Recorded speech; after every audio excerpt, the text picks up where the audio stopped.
On today's episode of the Founder Ride, Randy chats with co-founder of High Bank Distillery, Adam Hines.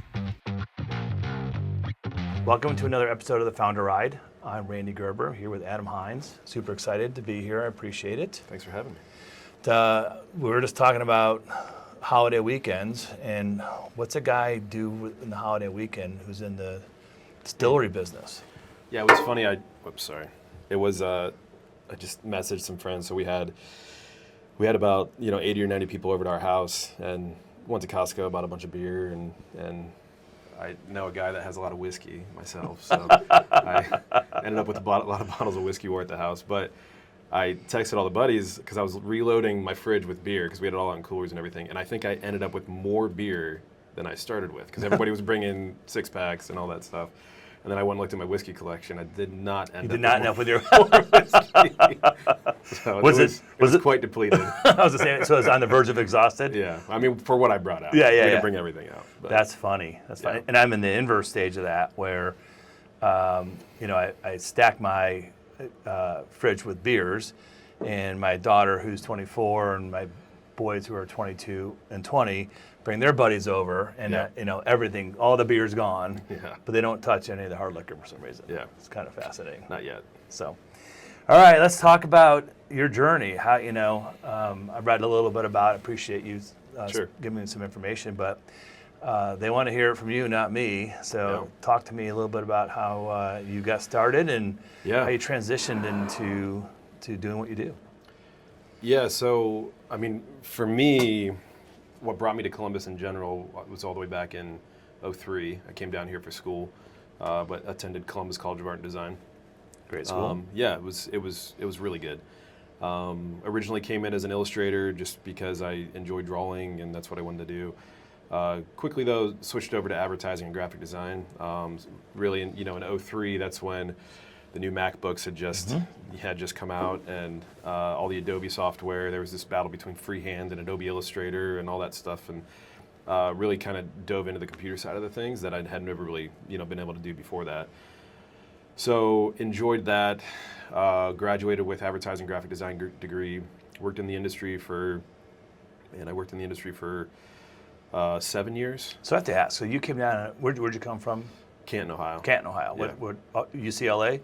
What's that? UCLA? UCLA. What do you? Upper Canton, Lower Akron? Oh, yeah, it is. North Canton. Yeah. UCLA. I've never heard that. Yeah. And what high school did you go to? I went to Jackson. Oh, yeah. Which is in Massillon. There. Yeah, all my cousins are graduating from Jackson right now. Oh, really? Yeah.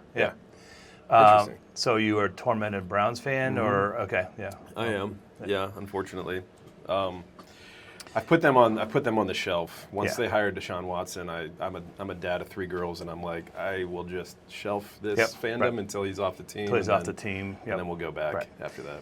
So you were at CCAD when Denny Griffith was there. Yeah, I was. Yeah, so he was the president. Yeah, he was a good friend of ours and a great guy, and really became good a guy. good friend. In fact, we still have, as I mentioned, we're empty nesting, and so we're going through the whole clearing up process. But Denny was so kind that when my daughter was about 8 years old, he had her over to his studio in Old Town East. Oh, yeah. And they painted some pictures together. That's and they awesome. signed them together. Oh, wow. And so we still have those. That's really cool.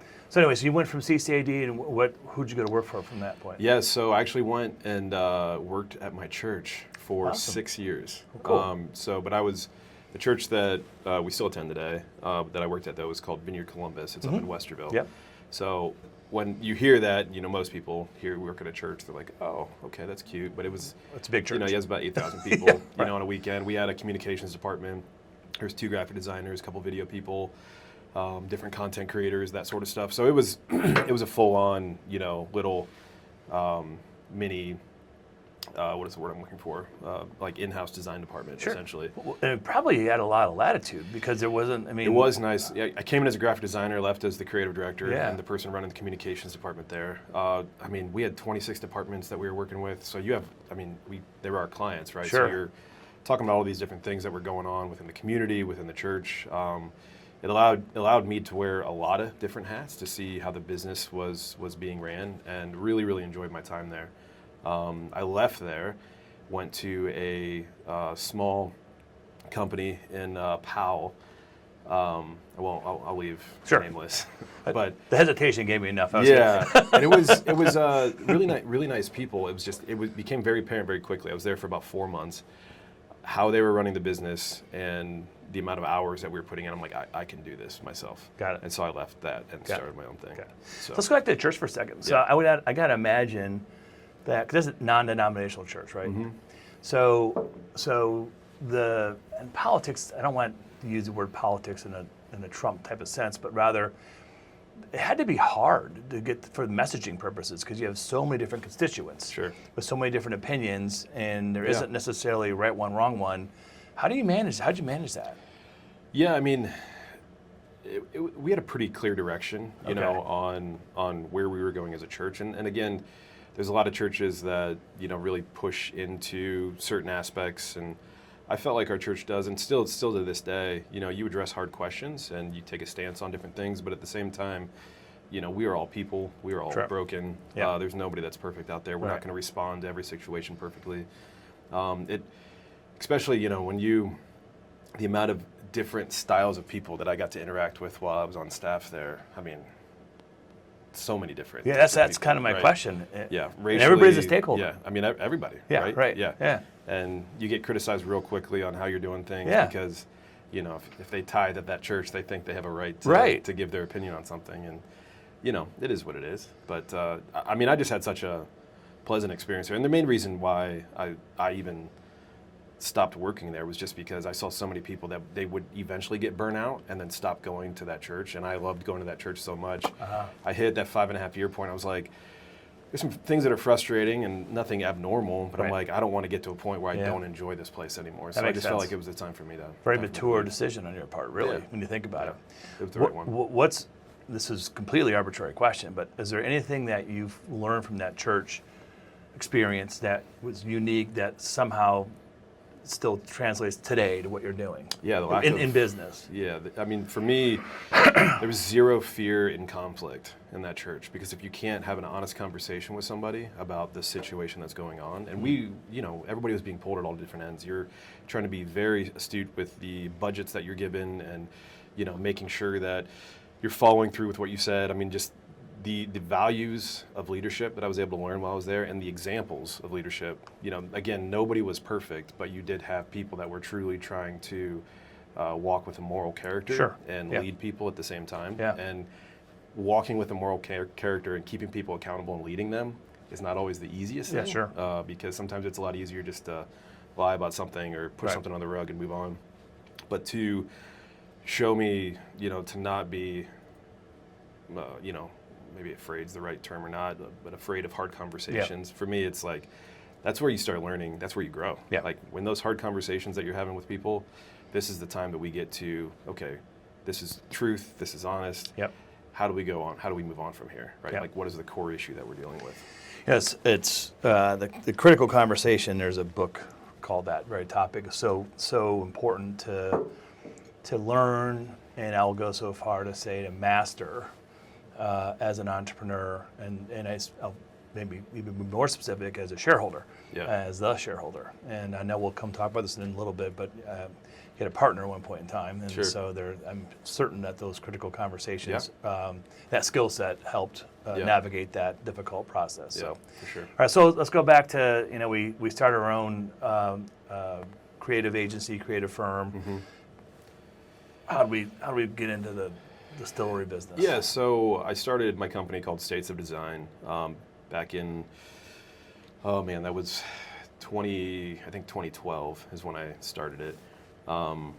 And it was great, man. I loved being on my own. I loved hiring contractors. I loved working on big projects and strategizing for people. But within a few years, and really some of the clients that I met who became my business partner, and I knew him beforehand, but we had never worked together. He wanted to start a company here in town, helped him brand it, put the website together, ran their marketing side of the business for them for several years. But it was through that working relationship that then, you know, he approached me and wanted to open up a restaurant. I wanted nothing to do with the restaurant, but at the same time, I was hitting a point, you know, I had been doing States of Design full-time for 4 years at that point.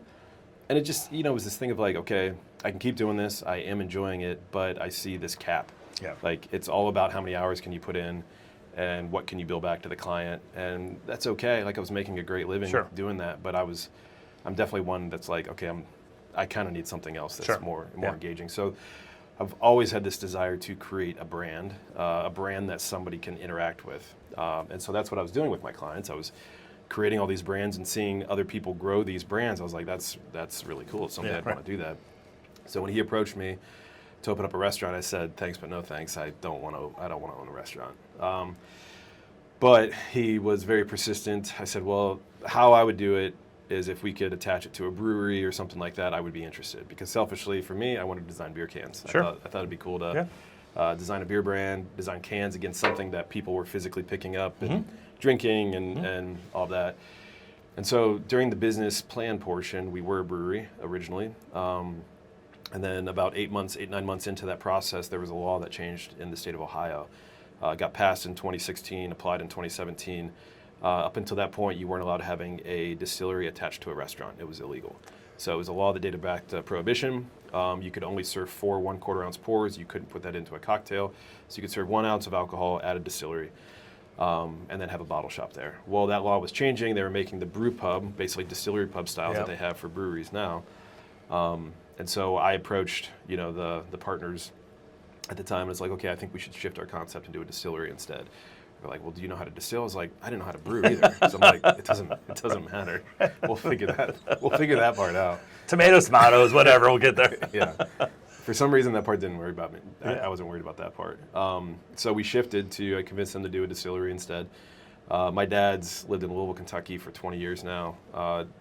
Distillery tours and collecting bottles was always something that I was, passionate about, and never knew it was going to lead to a future career path. But once we, secured funding, got the bank loan, found the location, then it was kind of like head first. I started taking classes down in Louisville to learn how to distill, blending classes, shadowing distillers up in Rochester, New York. I mean, that's why Rochester? It's the closest one that I could find that would let me shadow them. Okay. So got it. he offered like a course where I could pay him to come work for him. Okay. Do some intensives over weekends. So basically where he would do cooks and do that stuff over a weekend so people could come in versus having to come during the week. So I mean, it was a very natural transition of a graphic designer just deciding to open up a distillery. So, all right, let's talk about, the mistakes, the things you learn about distilling alcohol. Like, walk me through that. I don't even know where to start. Yeah, I mean, aside from TikTok or YouTube. Right? Sure. I mean, you look at the equipment in the back. For us, we were the first restaurant distillery concept to open up from the ground up in the state of Ohio. If you've ever been to our Grandview location, the original where the distillery is. Yep. So you have that wall of windows in the back, and so that's one of the benefits that we have. And so you can kind of look in and see everything. And so you see that beautiful equipment back there. It looks complicated. It's really not. So step one, don't be intimidated. Yep. That was my biggest thing, and that's what I did hire. His name was Tyler Gomez. He works for Brown-Forman now, I believe. He's moved around a little bit, but through one of the classes that I was taking, I met their kind of teacher. And I hired him as a consultant for him to come up here for the first 2 weeks once our system was in, where we were running it day and night, trying to dial in everything, trying to, figure out, okay, this is the recipe, the flavor profile that I'm going for. How do we achieve this? Because every machine is different. Every piece of equipment is different. You could have the exact same piece, but it's, not plumbed exactly the same, or it's in a different, location with a higher humidity level, lower humidity level. I mean, the barometric pressure. I mean, all of that different stuff can affect how you're doing stuff. Time of year, all that. So we spent a lot of time doing that, and once you kind of learn the process, the most challenging thing is keeping it clean. That's what you need to do. And you learn that the hard way. Because you're taking readings of the mashes that you're creating and trying to get different Brix levels and pH levels and to kind of understand where the alcohol is going to go. And, if you see stuff tailing off, you're like, what the hell? And it always comes down to how clean. There's something somewhere that's like building up bacteria and it's killing the yeast, quicker than you want it to kill the yeast, right? So what was the first batch? You remember the first batch that you were just super proud of? Like, I got it right. Like this is I got it right. It was barrel 7. Barrel 7. I started. Yeah. Okay. Which that was batch because our system's small. It takes us 2.5 cooks To make a barrel. to make 1 barrel. Got it. So Okay. that was about roughly batch 20. Okay. That we that. But it was put back. barrel It was like, 7. it's in barrel 7, and it was the combination of what went into barrel 7. Okay. That I was like, okay, this is what we figured out. Like, Okay. we've got it. And how long was it from when you started to barrel 7? That was 6 months. Okay. Yeah. And you said you raised money, bank loans, etc. How'd you do in that front from the standpoint of timing the amount of money you raised with what you needed and connecting those dots? Yeah, we had a unique situation. I mean, we had, and some of the, with the split of business partners in the future really had to do with, we secured funding from my business partner's father-in-law. Okay. And so that was backing, right? Yeah. We secured backing so then we could go get an SBA loan to go get the money Yep. to create what we wanted to create. And one of the benefits that we had, there's a lot of benefits with something like that, but with us, the concept started as, okay, we're looking for 5,000 to 8,000 square feet. We want a small cocktail bar, maybe some tapas food, and we want 2,500 to 3,500 square feet of distilling space in the back. And we were full, like, how small craft can we be? And then as we're touring buildings, we're finding locations that we like, and we're trying to find something in a location that we like.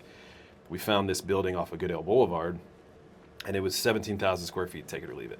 And the rent was really good. Parking's a little tough. Parking is a little tough. People figured it out, though. They do. Yeah, they figured it out. Well, Uber and save it. Yeah.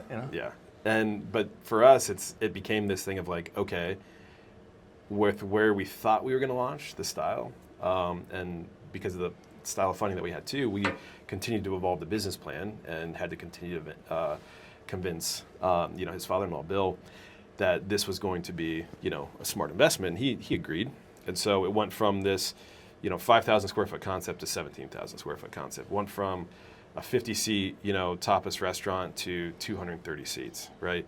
9,000 square feet with an 8,000 square foot distillery in the back.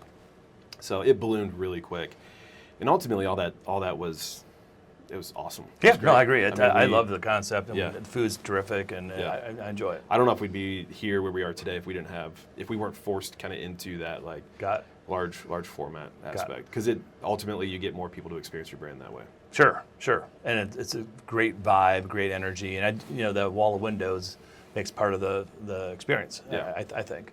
So, talk to me a little bit today about your production capabilities. Yeah, so that aspect, again, if you think of what plan we had in place in that business plan to how things happened, over the last 5 years, it's not really anywhere near what we thought we were going to be. And explaining that, we have a 300-gallon system that we can make, we roughly make about a barrel a week. If we do 2 or 3 cooks a week, we put a barrel back. The plan was to use that eventually as a finishing still, where you buy larger fermentation tanks, you buy larger cookers, larger stripping stills, so where you can grow production.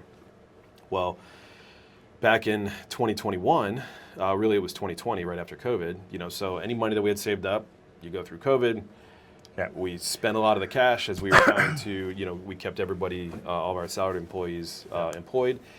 We then come out of COVID and we're saying, okay, floodgates are opening back up, people are coming back in, what do we want to do? The plan was, how do we expand, right? And do we want to expand more restaurants? Do we want to expand the distillery side of the business? Our bourbon that we put back that we've created, we just released batch 1 last January. So we waited for it to hit 6 years before we released it. So what that meant was, leading up to even opening up High Bank, I figured out how to blend whiskey. So where we can source different whiskeys that are already pre-made, somebody else has already made them somewhere else, put them into a barrel, we can bring them on site.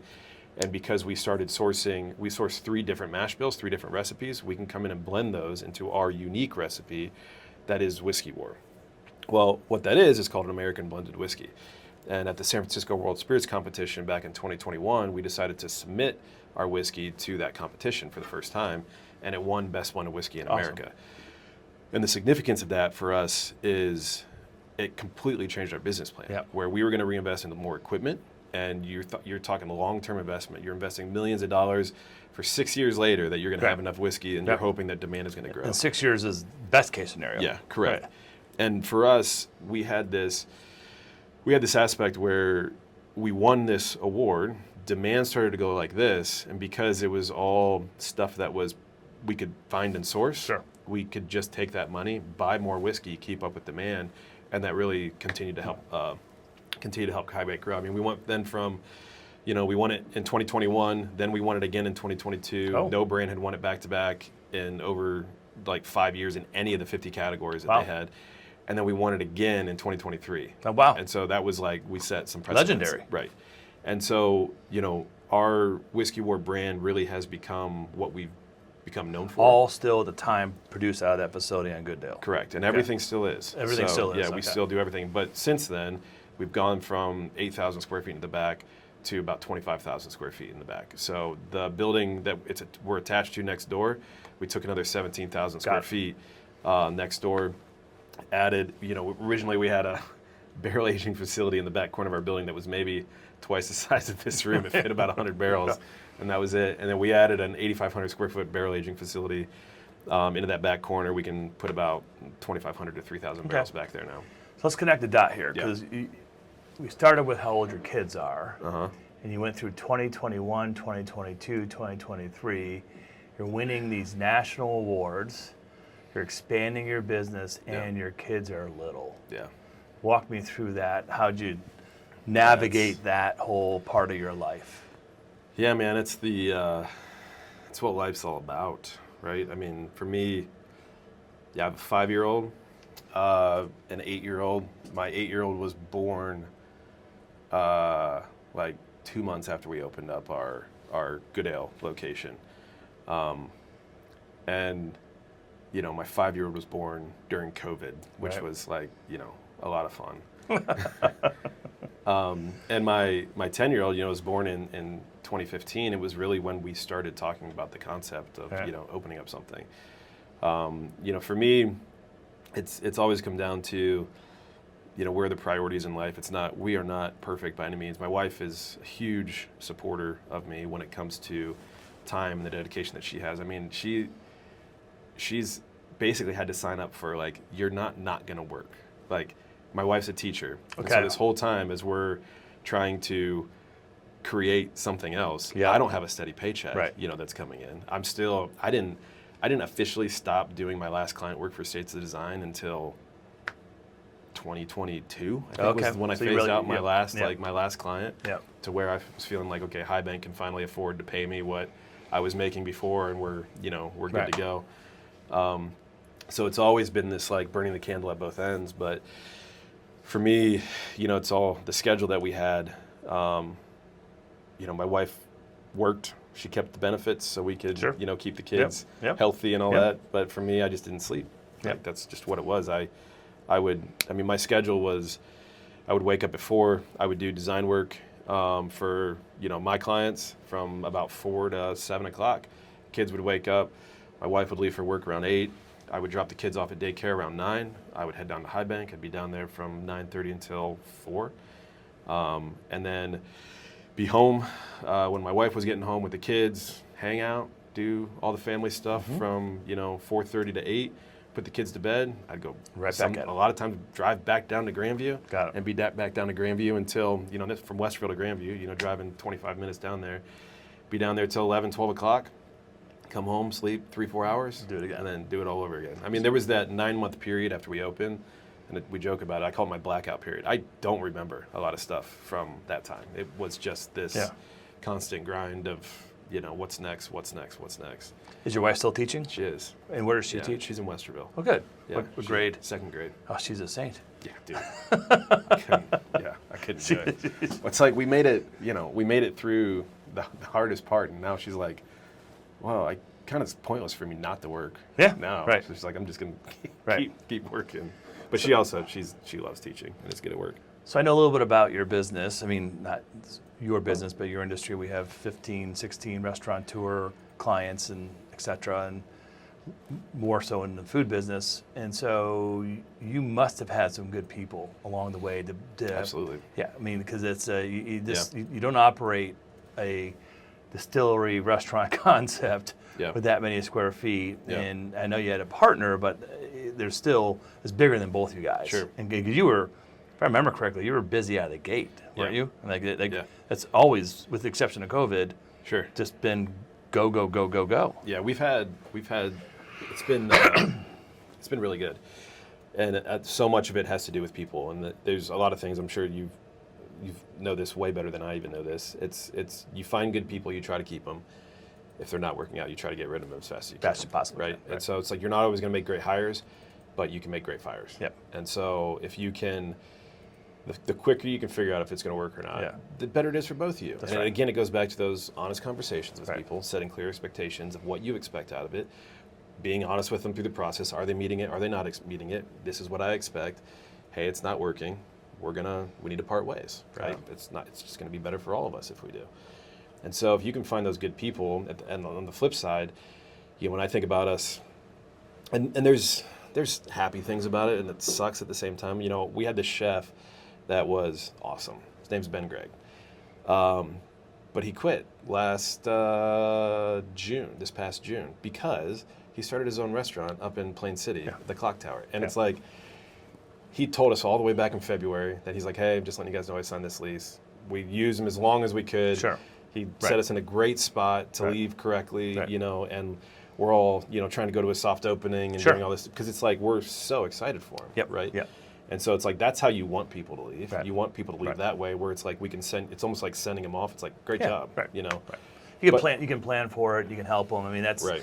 Even here. Like I always say, look, if you may not be here forever, that's fine, but give me as much notice as you want. You know, because let's do this together versus the blind side. You know, leaving tomorrow. Right. That sucks for sure.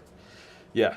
So, and I think if you have the right people, you don't have to be worried about that as much. If you're having these kind of conversations with them all the time, you know where their head's at, if they're happy or if they're not happy. All of that. So. Good. So let's talk about what had to be a difficult situation. The worst thing that we do, the hardest thing that we do every year, and unfortunately it's once a year, we are buying out minority partners or buying out partners. So walk me through that whole part of your life when we split up. There was, there was originally 4 of us that started it, plus his father-in-law, Bill, that was our, main investor, kind of a silent partner. And it just, what happened was he got a divorce from his daughter, right? So that's not it's a pretty easy thing to fill in the pieces there, where it's like, they don't want to work together anymore. Right. And there was this, the good thing, I didn't have a relationship with Bill until we started. Or did not? I did not until we started High Bank, right? Got it. And so for me, it gave me these, this happened in, I think it was 22, we went through this transition. So I had 5 years of runway with Bill to where I built a great relationship with him outside of the association with his son-in-law, right? And so it was a no-brainer. When this stuff goes, it's like, we're still moving forward. Like that was an unfortunate situation. Sure. It sucks, but hey, we're working on transitioning you out of the business. Not easy conversations to have. But again, it's when you're having those conversations and when you're being honest, I mean, I still run into them, like often. I just saw him a week and a half ago at a hockey tournament. Still friends? Yeah. Of course. Yeah. So it's one of those things that we don't hang out nearly as much as we used to, because we used to see each other every day. Right. But it's just life, man. And life's all about relationships, and if you can't get past things, it's unfortunate. How many partners do you have today? There's 3 of us. Okay, so we just exited one person. We exited 2 people. So again, technically there was 5 with Bill. Yeah. So we exited 2 people. It was my main business partner and I were the ones who started it. Then we had 2 kind of smaller shared people that we brought in. One of them was his good friend. Got it. So him and his good friend exited the business. Got it. So what's next for High Bank? What do you see? It's 2025. What does 2030 look like? Yeah, that's a great question. We talk about that often, actually. For us, we've put ourselves in a good spot. So we now have 3 restaurant locations around town. We opened up Gahanna in 22, which 22 was a interesting year for us because we went through that transition and opened up our first additional location. We did our big barrel room expansion and distillery expansion in 23, and then we opened up Westerville in 24. Been to Westerville. Have you been to the Speakeasy yet? Yeah. That was like a twofer, right? I had to restaurant and then the Speakeasy. I waited quite some time to get into it too, but it was worth it. It was fun. Yeah. Good. Yeah, appreciate that. Yeah. And the food's great there too, by the way, at the Westerville location. Thank you. Yeah. They do a great job. Yeah. But for us, those 3 locations plus the Speakeasy plus the distillery has set up our business to where finally, for the first time, Jeff and I, my business partner, so Jeff runs the restaurant side of the business, hospitality. I run the distillery marketing sales side of the business. You know, we always joke around, the only thing I do in the restaurant is eat, and the only thing he does in the distillery is drink. So kind of a good partnership. I mean, it's not. We are definitely like intertwined, but it's that's just kind of it's the fun joke. For us now, it's this thing of, okay, how do we continue to make sure foundationally we're set up really well? We always talk about systems and processes. I was literally just talking to him on the way down here on the phone about that, about how horrible of a job we are doing in 2025 of trying to set up systems and processes. And we both agree. But at the same time, it's a process to try to set up systems and processes. You're not going to be perfect at it. Right. We've put the business at a point that we can have directors in certain roles. So a director of marketing and a director of distilling operations and director of sales, where I can oversee 3 people instead of having to be so hands-on on all parts of those business. And he has a director of restaurant operations and culinary, to where they can handle that. And then again, he doesn't have to be completely in the business. And so this is the first time that we've ever been able to be on the business fully instead of being in the business. Got it. How's it feel? Weird, man. Like I'm not doing enough. Like half the time I just feel like if I'm sitting, because I'm such a busy person, or force myself to be such a busy person, it's coming into this process of trying to enjoy time off, trying to enjoy. It's not like I'm taking time off all the time. I understand. Right? But even yesterday, we had no plans yesterday for Labor Day, and I'm just like, I just feel like I need to be doing something. So it sounds like then you're kind of doing it the right way from the standpoint that you're delegating to others to work in the business. Therefore, you've got more capacity. You're not doing the 80-hour per week type time. And so what do you do? Yeah. Right. Yeah. You'll figure it out. There's plenty to do to work on the business too. No, that's kind of what it is. It's like it's overwhelming of how much stuff there is to do. Right. And kind of which things do you want to focus on? Right. Because in growth you can tend to be so reactionary on so many different things, and this is again the first time I don't have to be extremely reactionary on stuff. I can sit through and try to think through things. So that part's really interesting, and I am excited for that. There's definitely more growth in the future, but to grow, we have to have that strong foundation. We're really working on. I'd love to be a debt-free company in the next 3 years. That's something that him and I are both aligned on as well. Can we accomplish that? I don't know. That's a lot has to do with the economy and where things are going and all of that.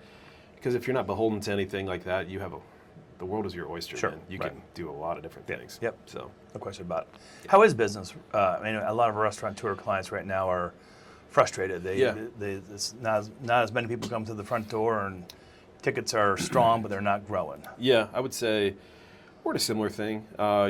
We did have to have a lot of hard conversations with some people this past winter, just because we were the customer count wasn't there that we had originally planned. And you have certain amount of managers on to cover a certain amount of shifts, and if all of a sudden the customers aren't there in the busy hours, you don't need as many managers. And so when you have to lay off a few people at each location, it's never that sucks. Yeah, it's hard. It's people's families that you're dealing with that. So that's always the hardest part. So we've made the right adjustments from a business standpoint. We're having a strong year, which is great. Good. But we'd love to see the numbers from back in 2022, show up again. That's for sure. We've always benefited too. We've always considered fortunate that we have 2 parts of the business: the alcohol side, selling, is distributing, and the restaurant side.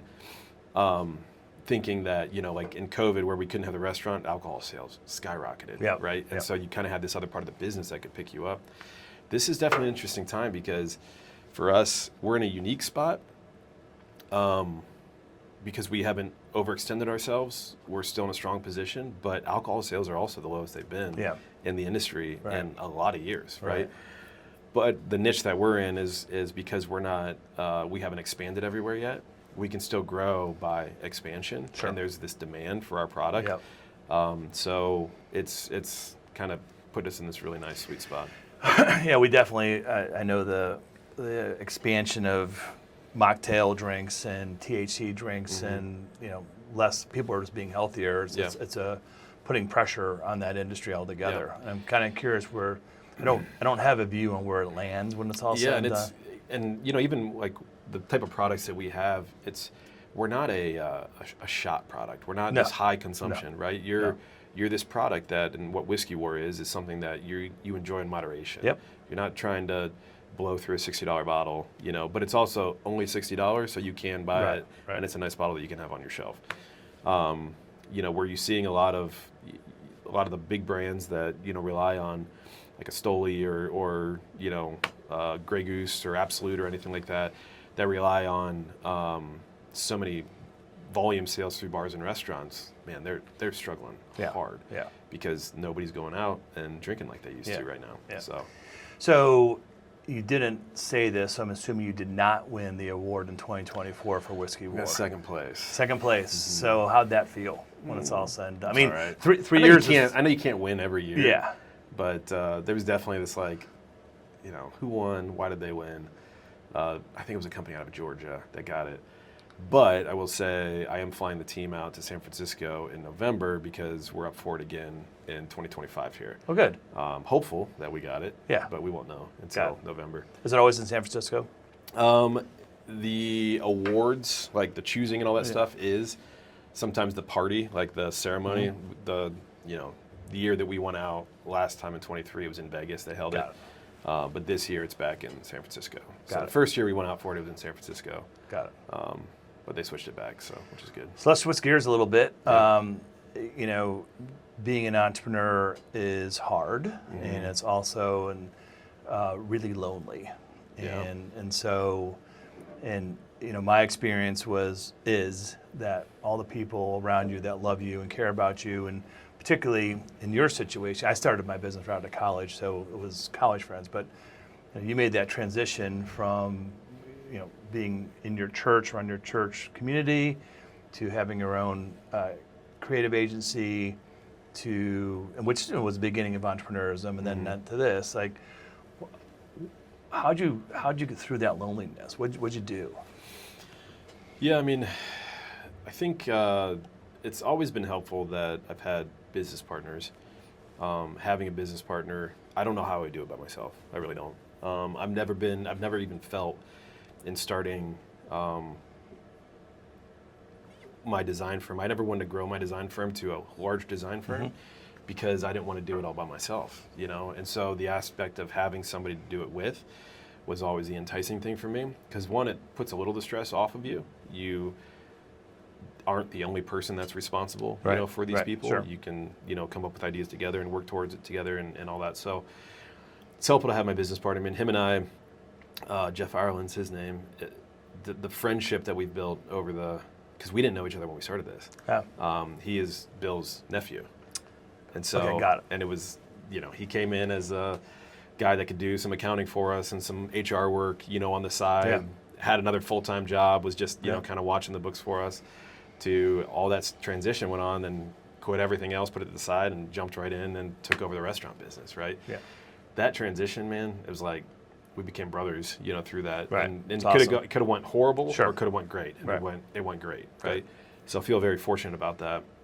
I think, I'm definitely somebody that has systems and processes and routines in my personal life. Replacing I still wake up at 4 o'clock every morning.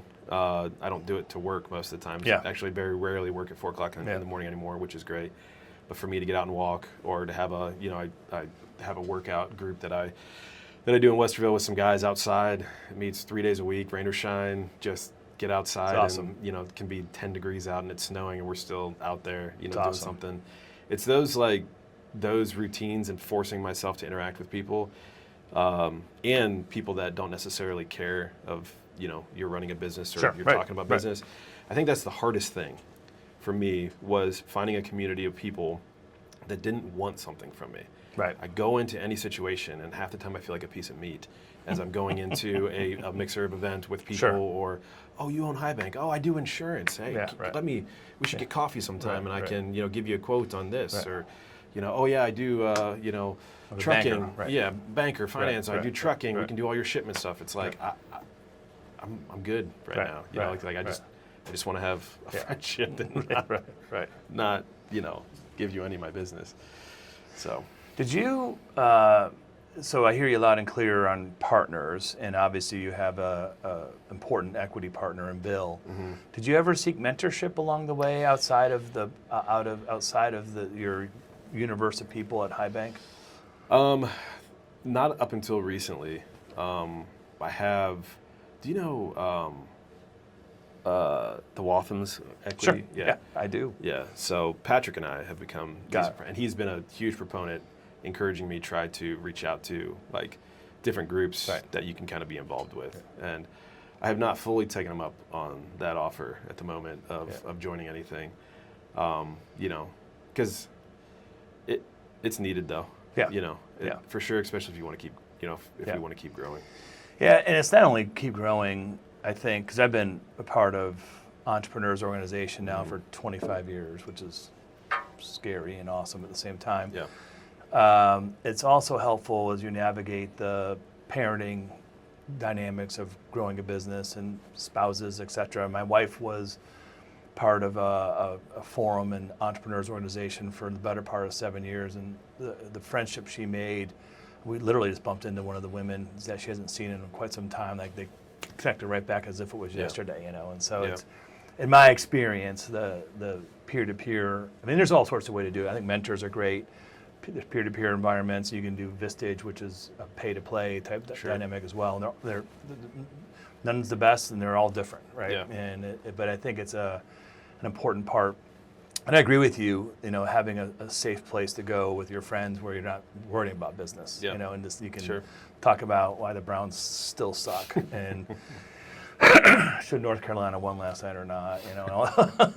All those things that just don't matter. Yeah, that's true. But they're fun to talk about. Yeah, regardless. for sure. So, what's next for you? You think? What's your next personal challenge? It doesn't have to be one either. Yeah, I think there's a few things that excite me right now. I think, and my business partner's in a very similar spot. He has 5 kids. Oh. And my oldest plays hockey. She's in travel hockey. My middle is softball and in Irish dancing, and she travels for that. My 5-year-old's not in anything yet, but she will be. We're in this time of like, I just want to enjoy the kids, and I want to be able to spend as much time with them and helping and doing as many things. Coaching softball tonight, taking my oldest to Dublin for hockey practice. After that, that's really important to me right now. But I think there's been something else that's fun that's come out of it. I mean, we talked about CCAD a little bit, and I recently joined the board of CCAD Awesome. A little over a year ago. Congratulations. And that's just been so much fun. Yeah, Like it's awesome. it is Melanie Korn, the new president, such a great leader. Higher education's in a tough spot right now too. Yeah. And so being able to think creatively on that stuff and kind of help the school that I went to and the school that I still really care about that's been life-giving for sure. And then it's just figuring out what is the next move and how big do we want that move to be, because there's a lot of options, that's for sure. Yeah, businesses, particularly a business like yours, there's lots of opportunity, lots of options, and it's fun and intimidating all at the same time, and all while navigating this awesome young family as well. Yeah. So. Yeah. Any parting words for our audience that, any words of wisdom that you wish somebody would have told you when you first started, or perspective? The biggest thing for me is it's never worth sacrificing relationships just to try to get your business in a different spot or where you think you can be. And something that's been really on my heart right now is you're never going to arrive. You need to be enjoying the journey. Oh, right? for sure. So if you aren't enjoying your journey that you're on, and so much of it is a mindset, because was always the biggest person. Well, if we can just get here, if we can just hit this number, if we can just do this. And it's like you're spending the whole time worried about trying to get that, and you may reach that, but that's never going to be this thing of satisfaction. No. And if I can't enjoy the fact that I can have a flexible schedule and be home, for my kids when I want to be home, and go do, stuff like this throughout the middle of the day, I'm like, this is the journey, this is the process. And I feel very grateful, because never did I think 10 years ago that I'd be kind of in this situation that I am running the business that I'm running. It's awesome. I know, speaking for myself, that I remember, because, like you, when I started, when I started, I had no responsibility. I was single and, could work as often as I wanted to. And then got married, and my wife had a great job, and she was working hard too. And that was awesome, really helped me take more risk with the business, because she had a strong income. And then, whoops, we have these kids. Not whoops, it was by design. And then, life gets real serious real fast. Yeah. And there was probably the biggest bump in our marriage was when my third was born for 2 or 3 years, because she stopped working outside the home and really expected me to slow down, and I felt more pressure. Yeah. And so it was a very difficult time in our marriage. Yeah. And anyway, we figured it out.